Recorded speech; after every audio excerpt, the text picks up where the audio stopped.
Shalom saudara pendengar saudara rohani yang dikasihi Tuhan Yesus Kristus. Selamat datang di Renungan Rohani malam hari ini. Selamat malam, saya berdoa agar saudara sehat selalu. Semoga Roh Kudus hadir di tengah kita saat ini. Sebelum kita mulai renungan malam ini, marilah kita bersama-sama berdoa. Bapa kami yang di surga, Bapa di dalam nama Tuhan Yesus Kristus, kami sungguh mengucap syukur, ya Tuhan, oleh karena Engkau sangat baik buat kami. Engkau ada bersama kami dan menopang hidup kami di siang hari dan di malam hari. Engkau ada bersama-sama dan menyertai kami. Tuhan, kami memuji dan bersyukur kepadamu pada malam hari ini, kami masih bisa berkumpul di rumah kami yang kecil ini. Tuhan, saat ini kami hendak mendengarkan firman-Mu. Berilah pengetahuan dan bimbinglah hamba-Mu ini agar apa yang Engkau firmankan dapat bekerja sesuai kehendak-Mu. Buat kami jemaat-Mu, bukalah hati dan pikiran kami untuk mendengar dan menerima firman-Mu. Kiranya firman-Mu ini dapat menjadi berkat bagi kami. Berbicaralah Tuhan, kami sudah siap menerima firman-Mu. Di dalam nama Tuhan Yesus Kristus kami berdoa dan mengucap syukur. Amin. Sahabat saudara rohani, pembacaan ayat emas Alkitab renungan kita malam hari ini. Nats pilihan kita adalah, sebab yang sangat penting telah kusampaikan, yaitu apa yang telah kuterima sendiri, ialah bahwa Kristus telah mati karena dosa-dosa kita, sesuai dengan kitab suci. Tertulis dalam kitab 1 Korintus 15 ayat 3. Kata kunci renungan pada malam ini adalah Raja hidup kita, dan bacaan kita pada malam ini terambil dari kitab Yohanes 19 ayat 16 sampai dengan ayat 22.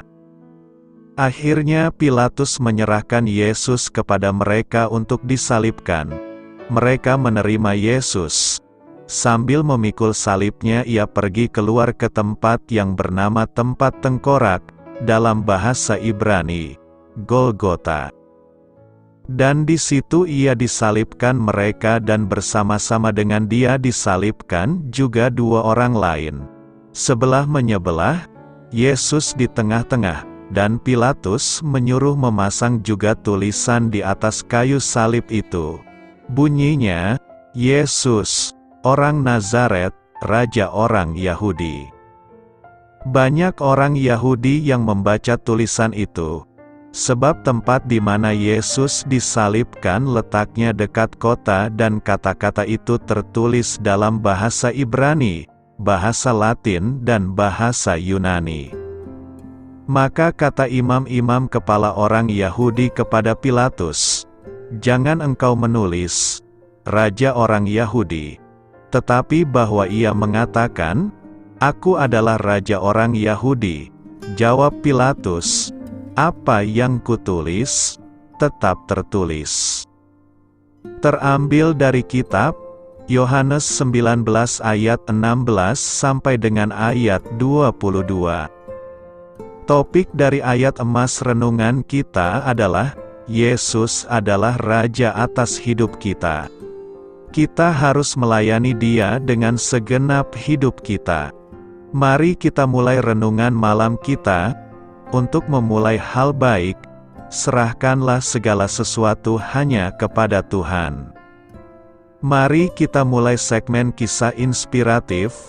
Lebih dari 2000 tahun silam di Yerusalem, Pontius Pilatus memerintahkan agar plakat yang bertuliskan, "Yesus, orang Nazaret, Raja orang Yahudi," digantungkan di kayu salib. Mungkin Pilatus mencoba menebar ketakutan di antara rakyat dan menepis keinginan mereka untuk mengangkat sendiri seorang raja baru. Raja orang Yahudi? Apakah hal tersebut adalah pemikiran orisinal pada masa itu? Mungkin hal itu mulai diembuskan ketika orang-orang Majus bertanya, "Di manakah dia, raja orang Yahudi yang baru dilahirkan itu?" Orang-orang Majus sedang menantikan penggenapan atas janji ini, sebab seorang anak telah lahir, lambang pemerintahan ada di atas bahunya, dan namanya disebutkan orang, Penasihat Ajaib, Allah yang perkasa, Bapa yang kekal, Raja Damai. Mereka percaya bahwa Yesus adalah anak yang dimaksudkan dalam janji itu. Di kemudian hari, ketika Kristus disalibkan, beberapa orang melontarkan cemoohan kepadanya, "Jikalau engkau anak Allah, turunlah dari salib itu." Mereka ingin melihat apakah Yesus sungguh seorang raja. Namun, Yesus tidak turun dari kayu salib. Arti salib yang sebenarnya adalah, Kristus telah mati karena dosa-dosa kita, Dia yang membayar hukuman atas dosa-dosa kita, telah membuat pengampunan Allah menjadi mungkin terjadi. Mereka yang menerima pengampunan Allah dan meminta Yesus Kristus menjadi juru selamat dan Tuhan, hanya akan memberi sebuah tanggapan yang tepat melayani Dia. Dialah Raja atas hidup kita. Ditaburkan dalam kehinaan, dibangkitan dalam kemuliaan. 1 Korintus 15 ayat 43. Ditaburkan dalam kehinaan, dibangkitkan dalam kemuliaan, ditaburkan dalam kelemahan, dibangkitkan dalam kekuatan. Dalam nas hari ini, Paulus hendak membicarakan proses kebangkitan orang percaya. Jika kita mendalami teks ini, maka kita akan mendapatkan beberapa pelajaran yang menarik, yakni: pertama, orang percaya akan ditaburkan dalam kehinaan, tetapi dibangkitkan dalam kemuliaan. Menurut Paulus, tubuh jasmani manusia akan ditaburkan dalam kehinaan. Ditaburkan dalam kehinaan artinya tubuh kita dikuburkan ke dalam tanah. Di dalam kubur tubuh kita akan binasa dan mengalami kerusakan. Kerusakan yang berkuasa atas tubuh yang penuh dosa dalam hidup ini menjangkau sampai ke dalam kubur dengan membusuknya jenazah. Jenazah ditaburkan dalam kehinaan, bahkan upacara penguburan yang paling mulia dan agung, proses pembalseman yang paling canggih, tidak dapat menantang kenyataan maut. Di pihak lain, tubuh yang ditabur dalam kehinaan itu akan dibangkitkan dalam kemuliaan. Kepadanya akan diberikan kehormatan yang tidak tertandingi di dalam dunia ini, karena ia akan menjadi bagian dari kemuliaan Kristus sendiri. Paulus menggambarkan kemuliaan itu bagaikan cahaya bintang. Hal ini juga bisa kita bandingkan dengan Daniel 12 ayat 3 yang mengatakan bahwa mereka yang dibangkitkan dari antara orang mati, akan bercahaya seperti cahaya cakrawala, seperti bintang-bintang. Kedua, tubuh orang percaya ditaburkan dalam kelemahan tetapi dibangkitkan dalam kekuatan. Ditaburkan dalam kelemahan merupakan ciri dari semua keberadaan manusia, tetapi akan dibangkitkan dalam kekuatan. Di sini kembali Paulus menunjukkan bahwa orang Kristen akan ikut serta bersama kehidupan kebangkitan Yesus sendiri. Karena Yesus pun disalibkan di dalam kelemahan, tetapi dibangkitkan oleh kekuatan Allah. Berefleksi dari nas hari ini, maka kita akan tiba kepada pemahaman bahwa melalui Adam yang pertama, kita memperoleh tubuh jasmani kita, yang cocok digunakan untuk kehidupan di bumi. Akan tetapi tubuh kita menjadi binasa setelah kejatuhan ke dalam dosa. Oleh karena pelanggaran, umat manusia menjadi fana. Semua orang tidak luput dari penuaan, penurunan fungsi, dan kematian. Dari debu kita diciptakan, dan pada akhirnya kita akan kembali menjadi debu. Sebaliknya, tubuh kebangkitan kita akan dibangkitkan dalam ketidakbinasaan. Kita sudah tidak lagi mengalami sakit penyakit, penurunan fungsi, kematian, dan pembusukan. Dan sesudah yang dapat binasa ini mengenakan yang tidak dapat binasa, maka akan genaplah firman Tuhan yang tertulis, maut telah ditelan dalam kemenangan. Karena kejatuhan, kita ditaburkan dalam kehinaan. Pada awal mulanya kita diciptakan sempurna menurut gambar dan rupa Allah. Namun dosa menyebabkan kehinaan. Akan tetapi orang percaya memiliki janji bahwa tubuh kita yang tidak sempurna dan hina ini akan dibangkitkan dalam kemuliaan, karena telah dibebaskan dari segala batasannya akibat dosa. Tubuh kebangkitan kita akan mulia dan cocok digunakan untuk menyenangkan dan memuliakan Pencipta kita selama-lamanya. Tubuh kita yang sekarang juga dinodai oleh kelemahan, baik jasmani kita di dunia rapuh dan mudah terjangkit berbagai penyakit. Kita juga dilemahkan oleh dosa dan godaan. Namun, suatu hari tubuh kita akan dibangkitkan dalam kekuatan dan kemuliaan, dan kita tidak lagi dibatasi oleh ketidaksempurnaan dan kerapuhan yang kita kenal di zaman ini. Pada akhirnya, tubuh kebangkitan kita bersifat rohani. Tubuh alami kita cocok untuk kehidupan di dunia ini, namun terbatas pada dunia ini saja. Daging dan darah tidak mendapat bagian dalam kerajaan Allah. Setelah kebangkitan kita memiliki tubuh rohaniah yang cocok untuk kehidupan di surga. Ini tidak berarti kita hanya berupa roh saja. Roh tidak memiliki tubuh, melainkan bahwa tubuh kebangkitan kita tidak membutuhkan asupan jasmani. Karena itu, mari berjuang untuk menjadikan tubuh jasmani yang hina dan lemah ini kelak menjadi tubuh yang dibangkitkan dalam kemuliaan dan kekuatan bersama Yesus. Berdirilah teguh, jangan goyah. 1 Korintus 15 ayat 58 berkata, "Karena itu, saudara-saudaraku yang kekasih, berdirilah teguh, jangan goyah, dan giatlah selalu dalam pekerjaan Tuhan, sebab kamu tahu bahwa dalam persekutuan dengan Tuhan jerih payahmu tidak sia-sia." Berdiri, menurut pendapat orang awam, berarti tegak bertumpu pada kaki, bangkit lalu tegak, tegak tidak berbaring, bertumpu atau mandiri. Sedangkan teguh dimaknai kukuh dan kuat, tetap tidak berubah dalam pendirian, kesetiaan, iman atau keyakinan. Sementara kukuh berarti kuat tercacak dan terpancang pada tempatnya. Kemudian goyah artinya tidak kukuh atau tidak kuat. Tidak goyah berarti kukuh atau kuat. Jadi, berdiri teguh, tidak goyah dan giat dalam pekerjaan Tuhan dapat dimaknai kukuh, kuat, tetap tidak berubah dalam pendirian, serta setia dalam melayani berbagai pekerjaan Tuhan.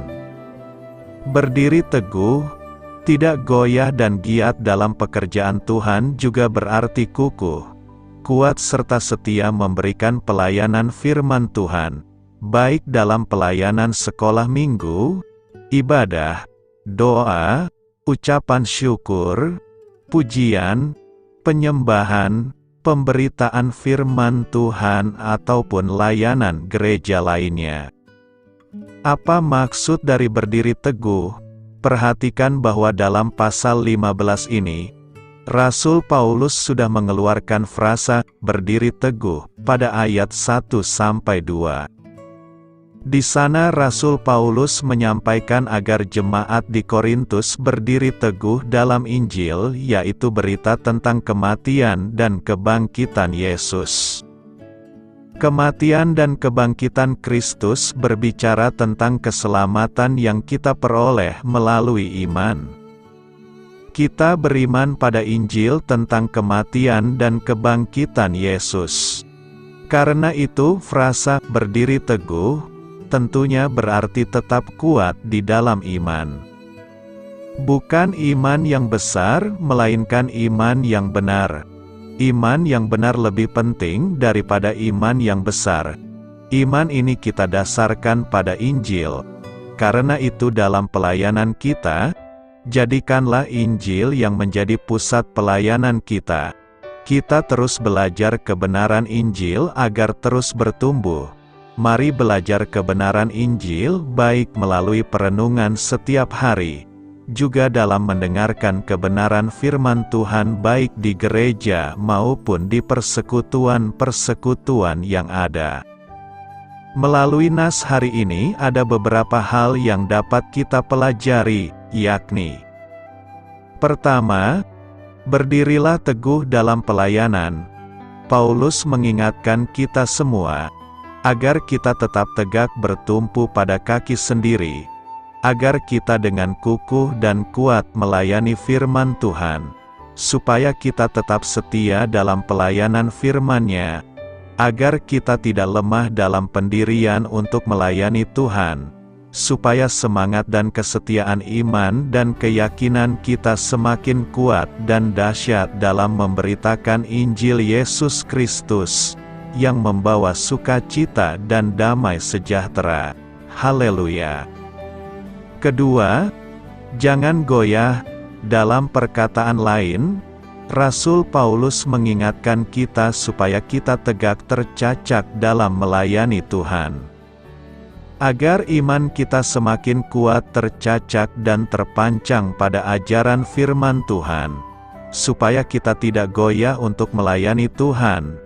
Hal yang sama juga Daud mengajak kita untuk tidak goyah dan dekat dengan Tuhan, bahwa apabila kita hidup bersama Tuhan Allah kita yang ajaib, maka kita akan kokoh dan kuat. Hal demikian, karena Dia adalah gunung batu, keselamatan dan kota benteng kita, sehingga kita tidak akan goyah. Ketiga, giatlah selalu dalam pekerjaan Tuhan. Di sini, Rasul Paulus menasihati orang-orang percaya, saudara-saudaranya yang dikasihi dalam nama Tuhan Yesus, supaya mereka dan kita senantiasa rajin dan bersemangat dalam pekerjaan Tuhan. Agar mereka dan kita selalu bergairah dan senang bekerja di ladang Tuhan, supaya mereka dan kita dengan sungguh-sungguh melayani firman Tuhan. Secara implisit, Rasul Paulus dengan tulus hati menasihati dan mengingatkan mereka dan kita, supaya selalu giat dalam memberitakan firman-Nya dengan penuh sukacita, agar kita memberi diri untuk melakukan pelayanan pengabaran Injil Yesus Kristus dengan bersemangat, lebih bersemangat dan sangat bersemangat untuk kemuliaan nama-Nya. Keempat, jerih payahmu tidak sia-sia. Paulus menyatakan bahwa sesungguhnya jerih payah kita tidaklah sia-sia, jika kita melakukan persekutuan dengan Tuhan. Bahwa persekutuan kita dengan Tuhan akan sangat bermakna dan bermanfaat dalam pelayanan pekerjaan Tuhan. Bahwa Tuhan sangat berkenan kepada orang-orang yang melakukan pelayanan pengabaran Injil Yesus Kristus dengan bersemangat, lebih bersemangat dan sangat bersemangat untuk kemuliaan nama-Nya. Karena itu, tetaplah setia melayani Tuhan, jangan goyah, sebab jerih payah kita tidak akan sia-sia di dalam Tuhan. Adakah kebangkitan Yesus Kristus itu benar? Firman memberikan bukti yang kukuh bahwa Yesus Kristus benar-benar telah bangkit daripada kematian. Kita dapat melihat banyak bukti mengenai kebangkitan Kristus. Pertama, lihatlah kepada perubahan yang sangat ketara pada para pengikutnya. Mereka berubah daripada sekumpulan pengecut yang bersembunyi dalam sebuah bilik menjadi sekumpulan pengikut yang sangat berani memberi kesaksian berita Injil ke seluruh dunia. Apakah perkara lain yang dapat menjelaskan perubahan yang sangat ketara ini selain daripada kenyataan bahwa Kristus telah bangkit dan muncul di hadapan mereka? Kedua, lihatlah kepada kehidupan Rasul Paulus. Apakah yang telah mengubah dirinya daripada seorang penganiaya gereja menjadi seorang rasul gereja? Perkara yang telah mengubah dirinya ialah Kristus yang telah bangkit dan muncul di hadapannya sewaktu dia dalam perjalanan menuju ke Damsyik. Bukti ketiga yang sangat meyakinkan ialah kubur Yesus yang kosong. Sekiranya Kristus tidak dibangkitkan, maka di manakah tubuhnya? Para pengikutnya dan beberapa orang yang lain telah melihat kubur tempat Yesus dikuburkan. Apabila mereka kembali ke sana, tubuhnya tidak ada di sana. Malaikat-malaikat mengisiharkan bahwa dia telah dibangkitkan daripada kematian seperti yang pernah dijanjikannya. Bukti tambahan seterusnya ialah orang ramai yang telah melihat Kristus selepas dia dibangkitkan. Satu lagi alasan kebangkitan Yesus adalah benar adalah karena para rasul memberikan penekanan yang sangat berat ke atas kebangkitannya. Bab yang menyatakan tentang kebangkitan Kristus tertulis dalam 1 Korintus 15. Dalam bab ini Rasul Paulus memberi penjelasan sebab-sebab mengapa sangat penting untuk memahami dan mempercayai kebangkitan Kristus. Kebangkitan Kristus penting karena beberapa perkara berikut. 1.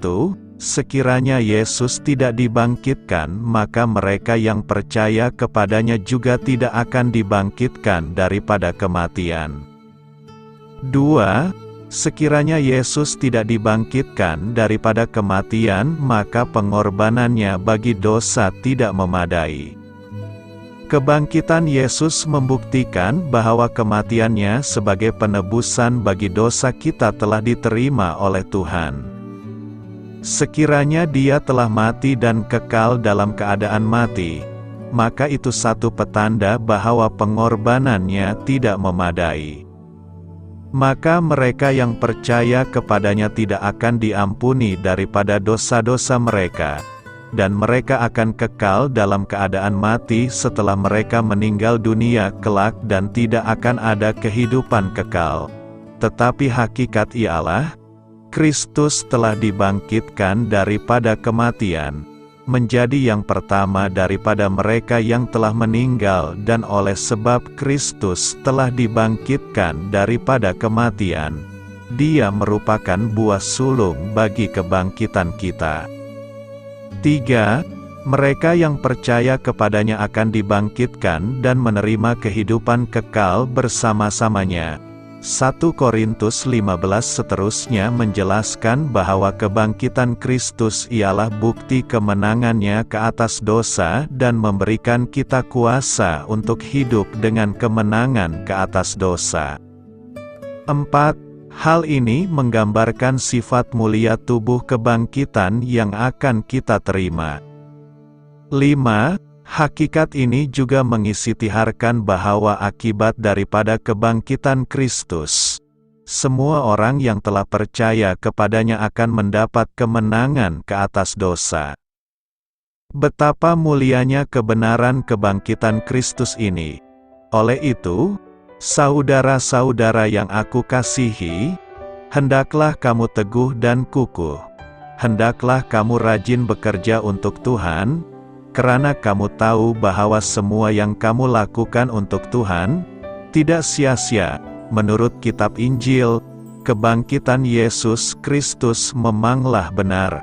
Kitab Injil merekodkan bahwa kebangkitan Kristus mempunyai saksi mata melebihi 400 orang, dan seterusnya berdasarkan pengajaran Kristen menggunakan fakta bersejarah kebangkitan Yesus. Beritakanlah Injil kepada segala makhluk, hormatilah semua orang. Selamat beristirahat malam dalam kasih setia Tuhan. Doa saya menyertai saudara sekalian, mari bertumbuh dalam iman bersama saudara rohani. Saya memberkati Anda agar sewaktu Anda mencarinya dari Dia, Bapa Surgawi Anda akan memberikan bagi Anda roti harian Anda. Dalam nama Yesus Kristus, Tuhan yang berkuasa atas alam semesta dan menuntun kita kepada iman yang menyelamatkan, Tuhan Yesus menyertai senantiasa. Terima kasih sudah berkenan mendengarkan renungan malam saudara rohani. Tuhan memberkati. Amin.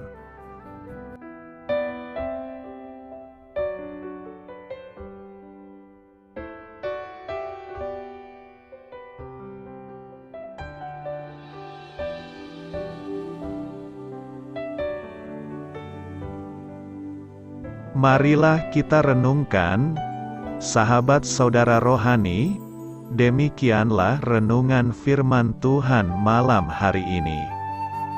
Semoga menjadi berkat di dalam hidup kita dan menjadikan kita pribadi yang lebih baik.